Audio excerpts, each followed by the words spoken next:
B Siddhu PDS రాష్ట్ర సహాయ కార్యదర్శి, రామచంద్రపురం నియోజకవర్గం అఖిలపక్ష కన్వీనర్. రామచంద్రపురం నియోజకవర్గాన్ని కాకినాడ జిల్లాలో విలీనం చేయాలని గత 2 వారాల నుంచి అఖిలపక్ష జేఏసీ వేదిక పెద్ద ఎత్తున విద్యార్థులతోని, మేధావులతోని, కార్మికులతోని రామచంద్రపురం పట్టణంలో, దాక్షారం పట్టణంలో, గంగవరంలో పెద్ద ఎత్తున నిరసన కార్యక్రమాలు జరుగుతున్నాయి. గత ప్రభుత్వం అస్తావ్యస్తంగా జిల్లాల విభజన జరిగింది. అందులో రామచంద్రపురం నియోజకవర్గాన్ని మరి అన్యాయంగా కాకినాడ అమలాపురం జిల్లాలో కలపడం జరిగింది. అమలాపురానికి వెళ్ళాలంటే మరి పంటల సమస్య, గోదావరి నది సమస్య, అదేవిధంగా ప్రజలందరూ కూడా మరి 70 కిలోమీటర్లు అమలాపురం ఉంది, అదే కాకినాడ 25 కిలోమీటర్లు ఉంది. అక్కడ విద్యా సంస్థలు ఉన్నాయి, హాస్పిటల్ ఉన్నాయి, అదేవిధంగా ప్రభుత్వ పరిశ్రమలు ఉన్నాయి. కాకినాడ దగ్గరకు ఉంది. అదేవిధంగా ఆ రోజు ప్రభుత్వం ప్రజలను మోసం చేసింది కూటమి ప్రభుత్వం. మరి ఒక సబ్ కమిటీ వేసింది.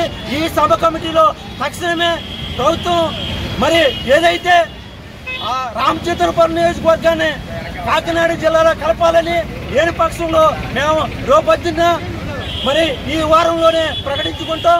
రాష్ట్ర వ్యాప్తంగా ఒక బలమైన పోరాటాలు చేస్తామని ఈ ప్రభుత్వాన్ని తెలియజేస్తున్నాం. మరి కొంతకాలంగా రామచంద్రపురం నియోజకవర్గాన్ని కాకినాడ జిల్లాలో కలపాలని ప్రభుత్వం ఏదైతే మరి ప్రజలు అర్జీలు సేకరిస్తుందో అందులో భాగంగా అన్ని వర్గాల ప్రజల నుంచి కూడా ప్రజల వాణిని ప్రభుత్వాన్ని తెలియజేస్తున్నాం.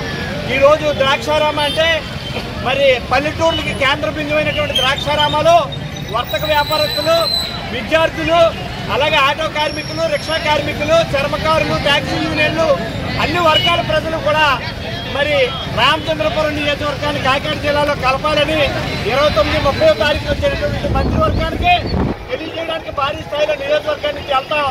ప్రభుత్వం మరి సానుకూలంగా స్పందించి నిర్ణయం తీసుకుంటుందని, అదేవిధంగా ప్రజాప్రతినిధులు అందరూ కూడా దీనికి అనుకూలంగా మరి భౌగోళికంగా కాకినాడ అంటే ఒక ప్రభుత్వ కార్యాలయాలు కానీ, విద్యా సంస్థలు కానీ, హాస్పిటల్ కానీ మరి ఎప్పటి నుంచో కూడా కాకినాడతో మంచి అనుబంధం రామచంద్రపురం నియోజకవర్గానికి ముడిపడి ఉంది. కాబట్టి గోదావరి దాటి వెళ్ళాలంటే నానా ఇబ్బందులు పడతా ఉన్నారు. చూడండి, ఇప్పుడు వరదలు వస్తూ ఉన్నాయి, పంటి దాటి వెళ్ళాలంటే చాలా ఇబ్బందులు పడతా ఉన్నాయి. కాబట్టి ప్రభుత్వం మరి అన్ని అంశాలని పరిగణలో తీసుకొని ఖచ్చితంగా రామచంద్రపురం నియోజకవర్గాన్ని కాకినాడ జిల్లాలో కలుపుతుందని మరి జేఏసీ ఏదైతే ఉందో అన్ని పార్టీలు, అన్ని వర్గాల నుంచి కూడా ఏర్పడి ఈ యొక్క పోరాటాన్ని ఉధృతం చేస్తా ఉన్నాం. కాబట్టి ప్రభుత్వం సానుకూలంగా స్పందిస్తుందని భావిస్తా ఉన్నాం.